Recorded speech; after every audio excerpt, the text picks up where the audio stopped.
Welcome to National Parks Traveler, where we explore the national parks and the issues that involve them. This is Kurt Repencheck, your host at National Parks Traveler. Despite the calendar saying late October, the wildfire season refuses to die down.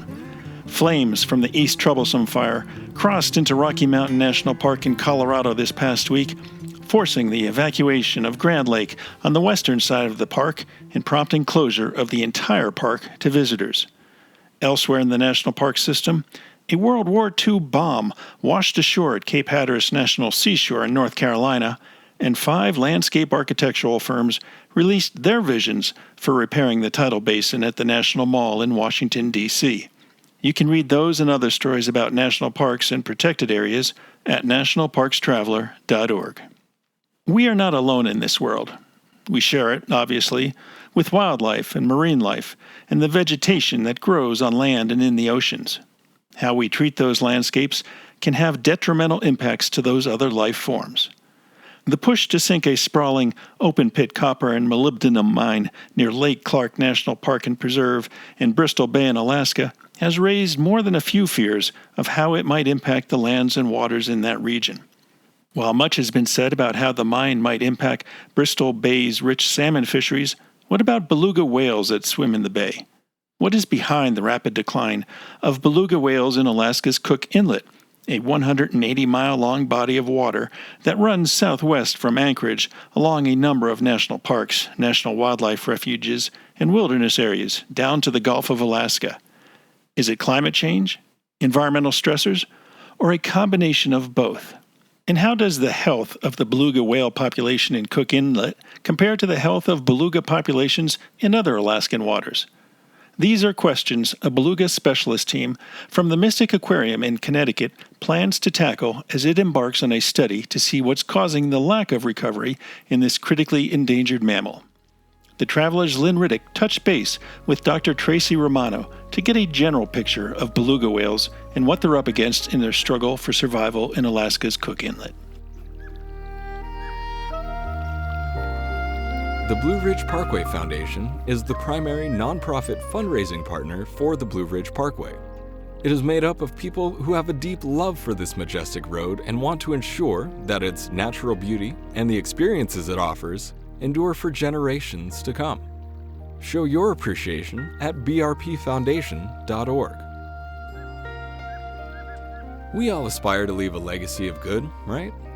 One way or the other, our parks and public lands are all of our legacies. Join Wild Tributes for the Parks community with apparel that pays tribute to where legacy roams. Together, we can and will make a difference for the parks. Join us at wildtribute.com. The North Cascades Institute has a large portfolio. It is an environmental learning center, training center, conference center, and leadership center, all set in the splendor of the North Cascades National Park Complex. Learn more at ncascades.org.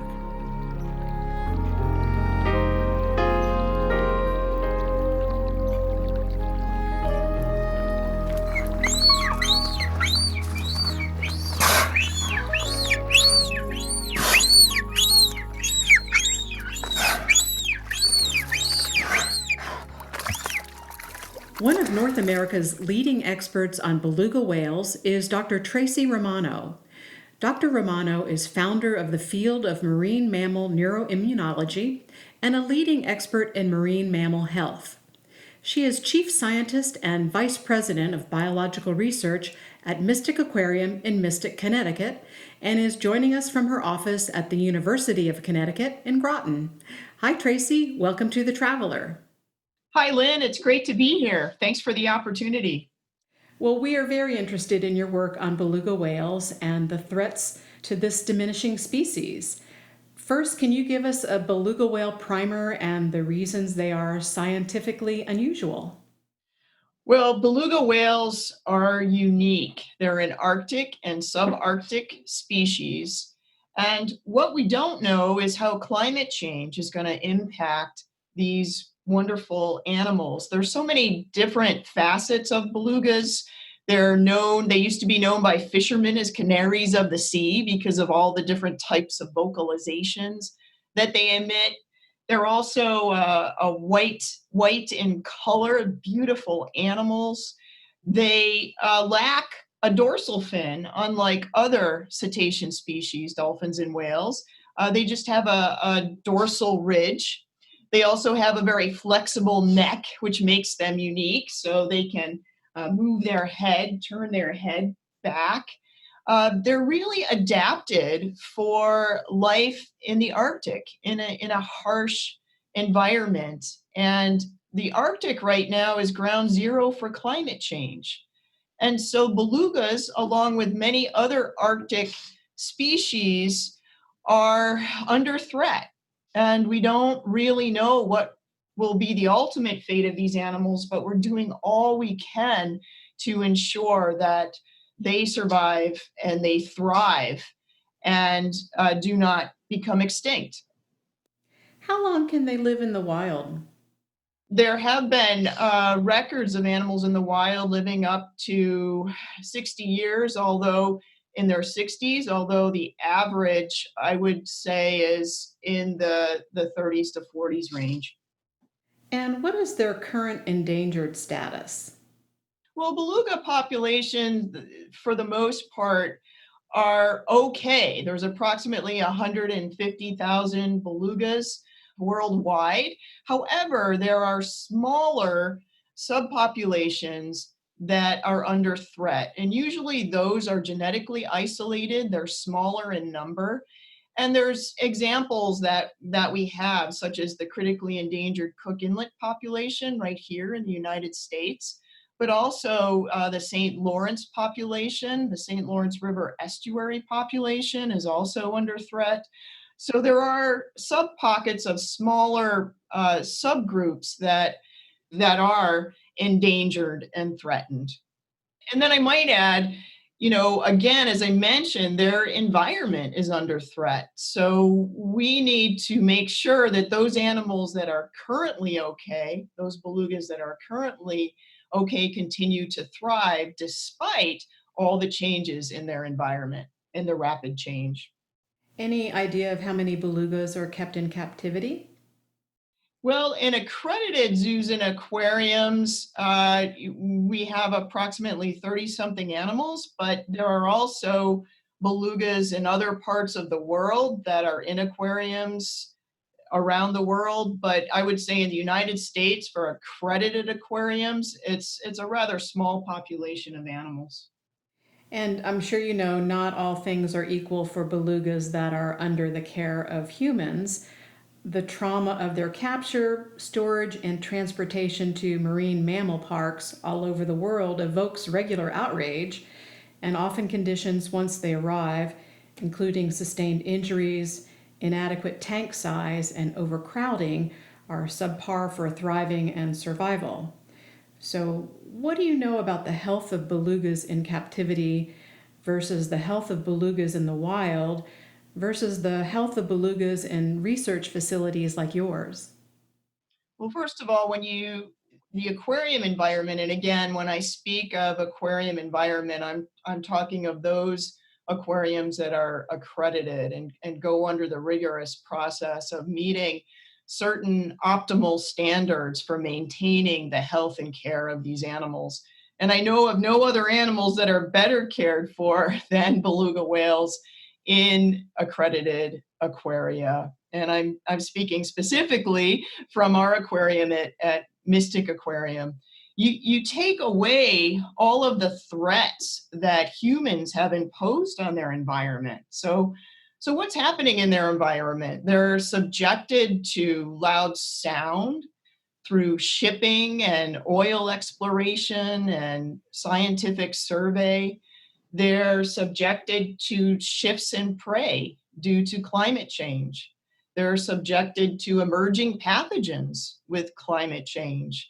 They're subjected to pollution in the environment. And those are just a few of the challenges and the threats that they face every day in their environment. When you take them out of that environment into a nurturing, supportive environment. They have no predators. They have restaurant quality food, even higher in inspected food quality than you normally would. So they're getting the optimal food, the optimal care. They have their own personal physician with routine health checks on a regular basis. So they're given an environment to thrive. And really, they're in that environment for us to learn all we can about belugas under controlled conditions that we can relate back to those animals in the wild to try to help conserve and protect animals in the wild, and also to educate people. So people can learn about belugas. Some people will never get an opportunity to see belugas in the wild, and to really have an opportunity to understand what their threats are, to see these animals, and to really want to engage people to do all that they can to help with their protection in the wild. So health in an aquarium environment is optimal with, again, their own personal physician and veterinarian. Health in the wild is questionable these days, given all of the anthropogenic impacts on their environment and what we have done as humans to infringe on their environment. So their environment's under threat, their health's under threat. With the aquarium animals, we're trying to learn all we can, and we take away all those confounding variables that we have in the wild to really learn about their health and to develop techniques that we can to utilize to study the health of the animals and monitor the health of the animals in the wild. Now, belugas as business, what are some of the trends for beluga capture for entertainment purposes? Well, I think in Asia, there's a lot of trends for collecting animals from the wild. We don't do that in the United States. Most of the animals that are in aquaria have been born from animals. So as a business, again, Mystic Aquarium isn't in the beluga business per se. We're all about research, education, and conservation. And that's what our mission is, to inspire people to care for and protect our ocean planet through conservation, education, and research. So from our standpoint, the belugas are here to learn as much as we can and to, again, engage the public, to inspire the public to really care for these animals and be aware of what's happening to them in the wild. Now, for years, you have studied the belugas of Cook Inlet, Alaska, where belugas are classified as critically endangered. Cook Inlet is in south central Alaska and runs along two national parks, Katmai National Park and Preserve and Lake Clark National Park and Preserve.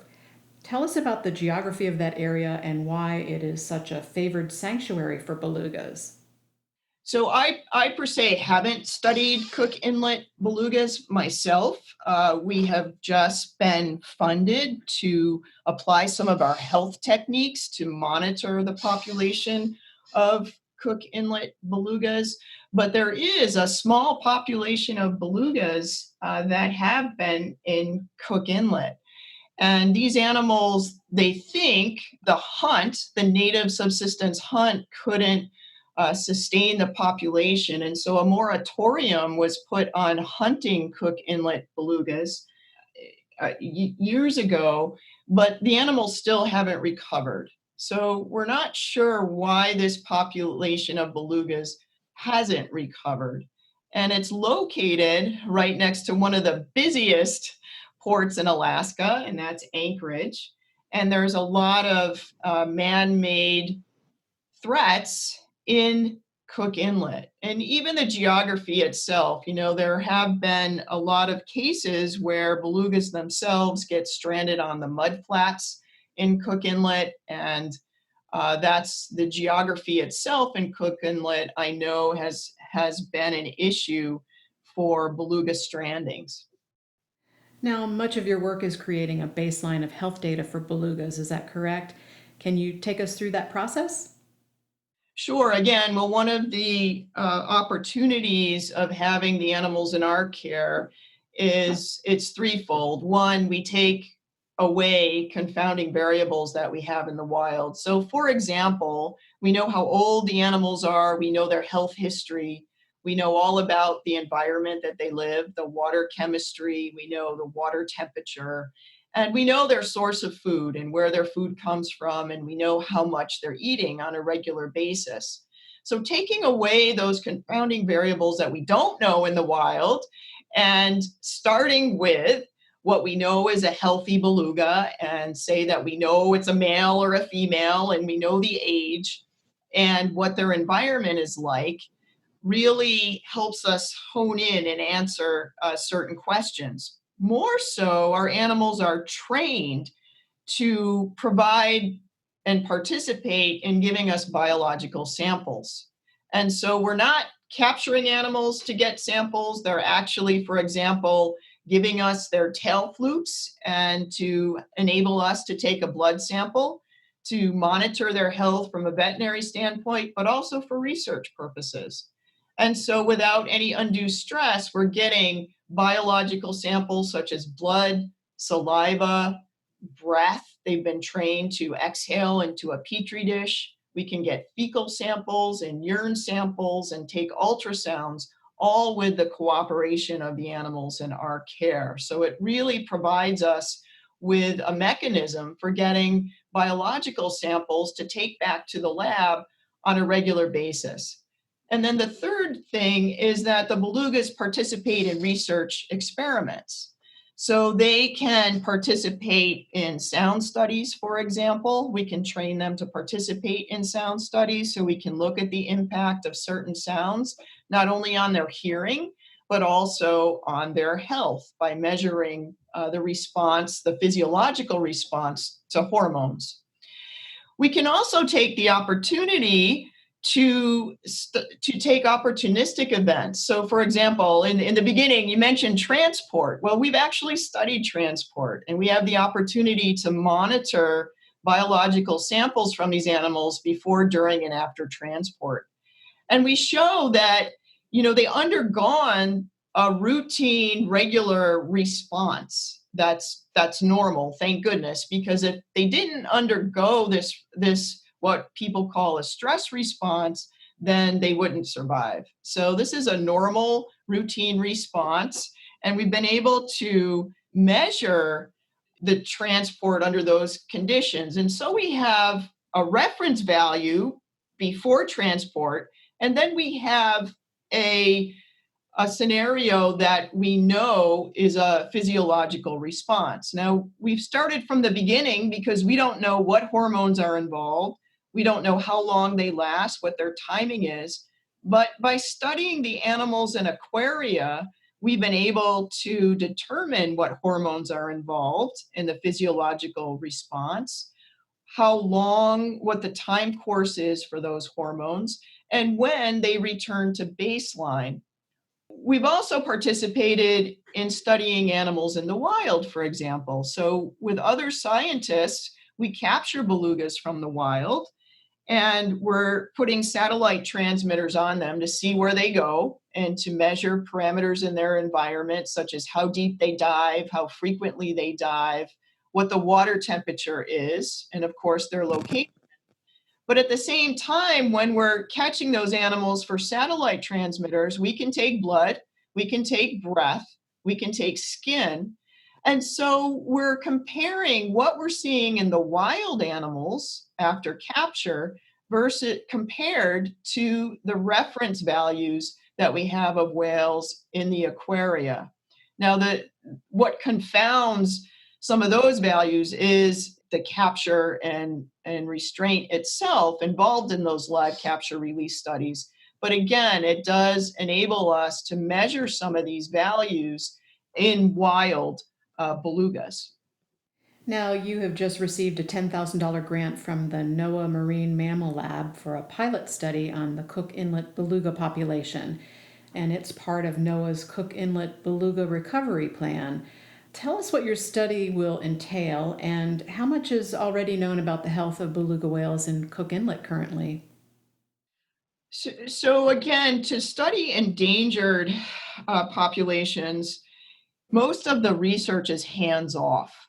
So you have to look at non-invasive methods for collecting biological samples to assess health. And so, for example, drones are being used in many different dolphin and whale studies to take photographs to look at body conditions, such as some of the work that's going on in Cook Inlet. But also, remote skin biopsy is also an option. And remote skin biopsies from some of the large whales as well as the smaller whales has been used for years, although the technology is really advancing and what we can tell from the skin and the blubber. So we can tell a lot of information, and basically these remote biopsy darts are, you can be on a boat, and if you have good aim, you're able to get a piece of skin from a free-ranging whale and then retrieve that piece of skin to study in the lab. And you can study their genetics. You can tell if they're male or female. You can look at contaminants. You can look at hormones. You can look at reproductive state. What we're doing is taking that a step further. And what we specialize in is studying the immune system and how different environmental and man-made stressors can impact the immune system. And so we're using molecular techniques to study genes that are important in the immune response and in the physiological response to stressors, whether they be man-made or environmental, and looking at some of those signatures to see if genes change, whether they increase their expression or decrease their expression. And the beauty of this study that was just funded is that our colleagues are able to get remote skin biopsies from Cook Inlet belugas. But in the past, we've archived skin biopsies from 2 different healthy populations of belugas. So we have belugas from the Chukchi Sea, where we've participated in live capture release health assessments, as well as Bristol Bay. And so we have a tissue base where we can begin to compare the different populations. And again, the Bristol Bay population and the Chukchi are relatively healthy belugas, but we know that there are issues with the Cook Inlet belugas. And we don't know what's causing the lack of recovery, but certainly health is a major. If you don't have health and fitness and can't reproduce, that's a major contributor, I would think, to a lack of recovery. And so we're taking the first step in developing this technique to look at what may be unique to Cook Inlet belugas. And it's a pilot study, but we hope we can really develop this and broaden it. And even, for example, we also have some tissues from St. Lawrence belugas. And is there something unique or specific that we can pull out from these endangered belugas that's different from the other populations? Now, will your sampling include the presence of toxins in belugas there? Yeah, so we're not looking specifically at contaminants, but other scientists are. And I'm glad you brought that up, because it's really looking at this at the lack of recovery from all different angles. So it's not just looking at the immune system that's going to tell us what's happening, but it's taking that data and pairing that with the studies on body condition, or pairing that with the studies on prey species, and looking and taking those skin samples with those that are looking at contaminants and putting the data all together. So it's taking the expertise and looking at this scientifically from many different angles is really where we're going to make some headway. Do you have a timetable for the study? The study is funded for a year. And again, it's a pilot study, so we're really hoping actually I'm working on some grant proposals to expand the study. I was working on that today. So we're hopeful that we'll be able to expand this into a much larger study. Yeah, it sounds like it's a pretty thorough study and you probably could use a bit more funding. Exactly. A bit more funding and some more time. And again, the pilot money doesn't allow us to analyze all the samples that we have archived, and we would really like to be able to archive all of the samples as well as future samples that are obtained from Cook Inlet belugas. I want to ask you about Pebble Mine, but first, some background information for our listeners. Over the past 4 years, the Trump administration has dismantled major climate policies and has reversed or is in the process of reversing some 100 environmental rules for clean air and clean water, wildlife, and toxic chemicals. One such recent action is a withdrawal of proposed restrictions on the so called Pebble Mine project, which would allow a Canadian company to conduct open pit mining for copper, gold, and molybdenum in Bristol Bay, Alaska. Environmental and conservation groups, Native American groups, and the fishing industry say this massive project, with its roads, pipelines, utilities, a power plant, and a port, would impact the landscape and waters around a number of national parks and wildlife refuges, including the headwaters of some of the world's most productive salmon rivers. In 2014, the Obama administration had said the project posed too much of a threat to the fisheries in Bristol Bay waters and halted the project. But 6 months into Trump's tenure, the EPA opened a 90-day comment period on its proposal to overturn that decision. And just this past July, the Trump administration said the proposed mine would not harm fisheries in Bristol Bay and would be an economic boost for Alaskans. I wanted to ask you, what's your take on this issue, and how might mining like that affect the belugas? Well, there's so much that can affect the belugas. And one thing we haven't really talked about is cumulative stressors. So already these animals are undergoing challenges and threats. And we know that they're not reproducing, they're not recovering at a rate that will sustain the population. So now adding even more insult to that just adds to the compromise of the health of these animals. So again, with mining comes heavy metals and pollutants and contaminants. With the mining, there's noise associated with construction and the mining itself. We don't know how it's going to impact and shift the entire ecosystem. And so again, it's adding yet another stressor for these animals that are already compromised to deal with. And it's not just impacting the belugas. Belugas are at the top of the food chain. So it can impact everything below. And when it impacts even one area of an entire food web, that can be disastrous. And oil and gas operations are another issue.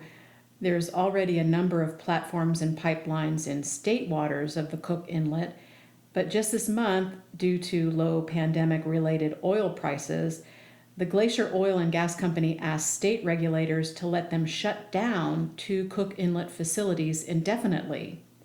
Now, ironically, at the same time, the Federal Bureau of Ocean Energy Management has announced that it will study the environmental impact of leasing up to 1 million acres of federal waters in Cook Inlet for oil and gas exploration and production. Oil and gas activity is already allowed on state-owned waters in the inlet. The Center for Biological Diversity has criticized the proposed lease sale, saying that the government should protect beluga whales in the inlet instead of offering more federal waters to the oil industry. So, will any of your beluga whale data be included in this government environmental impact study? And do you have any plans to present what you do know and make it part of the dialogue? So our goal in research is really to provide meaningful data to those that are making the decisions and to show the science. And the hope is to base everything on the science. So it's going to take some time for development of this technique and to validate the technique. We're trying to do it as soon as possible, but that is the hope, that it will be yet another tool that we have that will provide information on the impact of belugas, and to help put regulations into place, and to really help protect the animals, so they can recover and they can thrive.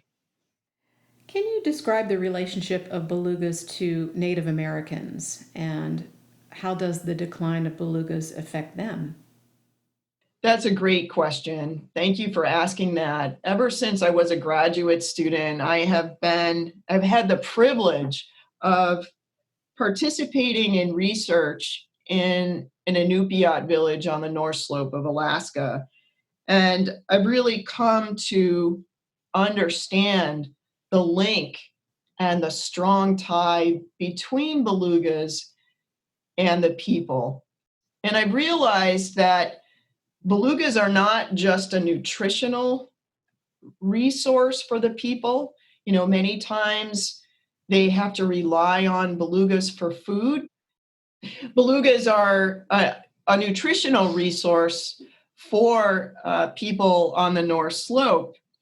However, in the village that I've worked at through the years, belugas are much more than a nutritional resource. Not only are they important for nutrition, they're important spiritually, they're important for medicinal purposes, and really they're a social instrument that ties the community.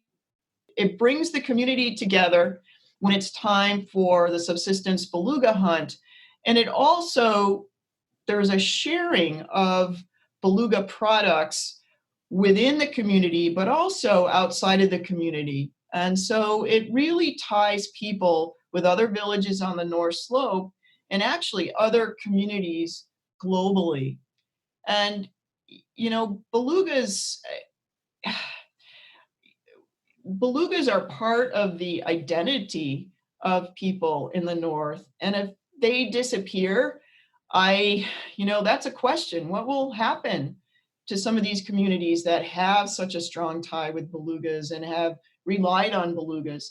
I also want to say that our research isn't possible without the cooperation and the knowledge of the people in the villages that have relied on belugas. We've learned so much from them, and it's really a partnership in moving the research forward on belugas. So, I can't emphasize enough that when we talk about Pebble Mine, or we talk about oil and gas, it's really those, the people that rely on belugas and marine resources and have so much knowledge that really need to be included in this discussion. What other parts of Alaska have beluga populations? There's been 5 identified beluga populations in Alaska. Those belong to the Beaufort Sea, which is shared with Canada, the Chukchi Sea, the Bering Sea, and of course Bristol Bay and Cook Inlet. And I forgot to mention that the live capture release studies in Bristol Bay are really serving as a control population for the Cook Inlet belugas, because they're very close in proximity. Do you know how many belugas are in the Cook Inlet population? There's approximately, in 2018, they came out with 279 belugas. So there's less than 300 in Cook Inlet.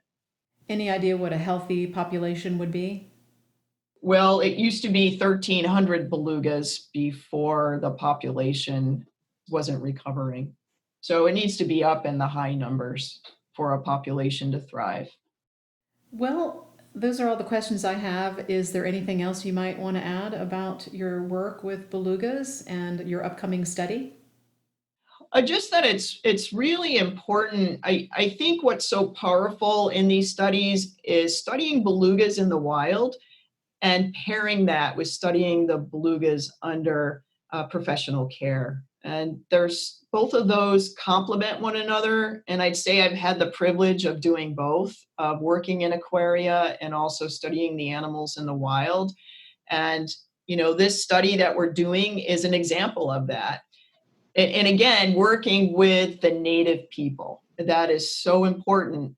And to have their cooperation and support is so valuable. And so what motivates us is really to prevent the decline of belugas in their rapid and changing environment, and really to ensure that the Cook Inlet beluga population and others that are threatened and endangered, we hope they will recover through some of the work that we're trying to do and others. And again, taking that and putting all of our expertise together to really help beluga conservation. Tracy, I want to thank you for your time today. I wish you the best in your efforts to monitor the health of beluga whales and ultimately ensure their survival. All right. Thank you, Lynn. Again, thank you for the opportunity. Our pleasure.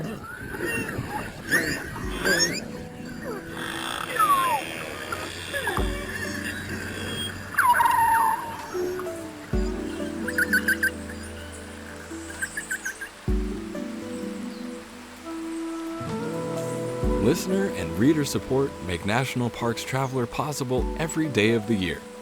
If you enjoy the Traveler's content, please consider a donation via nationalparkstraveler.org. Acadia National Park is one of the 10 most popular national parks in the United States. It is also one of the smallest and most vulnerable. That's why Friends of Acadia exists. Friends of Acadia is an independent organization of passionate people inspiring those who love this magnificent park to make a real and lasting difference for Acadia. You can make a difference at friendsofacadia.org. Washington State is graced with 3 spectacular national parks, each different and special in their own unique ways. As the official nonprofit partner and the only philanthropic organization dedicated exclusively to supporting these parks through charitable contributions, Washington's National Park Fund has a mission to deepen the public's love for, understanding of, and experiences in Mount Rainier, North Cascades, and Olympic National Parks. Share your passion for these parks at WNPF.org. The Grand Teton National Park Foundation is a private, nonprofit organization that supports projects that protect and enhance Grand Teton National Park's cultural, historic, and natural resources. By funding initiatives that go beyond what the National Park Service could accomplish on its own, Foundation donors improve the visitor experience and provide benefits to the National Park System for decades to come. See their successes at gtnpf.org. That's our show for this week. We hope you enjoyed it. Next week, we'll be sitting down with former National Park Service Director John Jarvis, Kristen Brengel from the National Parks Conservation Association, and Phil Francis, Chair of the Coalition to Protect America's National Parks, to discuss how the Park Service and the National Park System could be impacted by the outcome of the presidential election on November 3rd. For The Traveler, this is Kurt Repenchek. The composers and musicians at Orange Tree Productions have created a unique collection known as the National Park Series that has grown to include more than 30 CD titles. Composed against the backdrop of a park's sounds of nature, these musical scores will connect you with these beautiful places and take you there, at least in your mind. This collection is the #1 selling National Park audio series in the world and provides the background music for National Parks Travelers podcasts. Visit them at orangetreeproductions.com. Editing and production work for the National Parks Traveler podcast series is done by Splitbeard Productions. You can learn more about us at splitbeardproductions.com. National Parks Traveler is a 501c3 nonprofit media organization that provides daily editorial coverage of national parks and protected areas. Traveler's coverage is made possible by reader and listener donations. Visit us at nationalparkstraveler.org.